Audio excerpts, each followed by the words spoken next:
Hello guys and welcome to How to Socials. In this video I am going to show you how to brush size bigger on Snapchat. So let's start. First open the Snapchat app.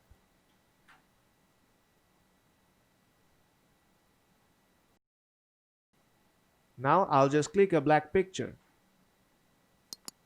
Now tap on the pencil icon on top right hand side.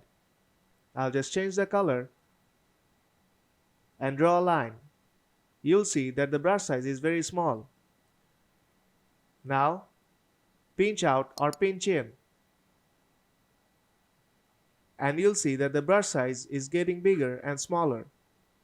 And that's how you can make your brush size bigger. Now let's draw a line with a bigger size of brush. So if this video helped you out, then don't forget to leave a like and see you in the next tutorial.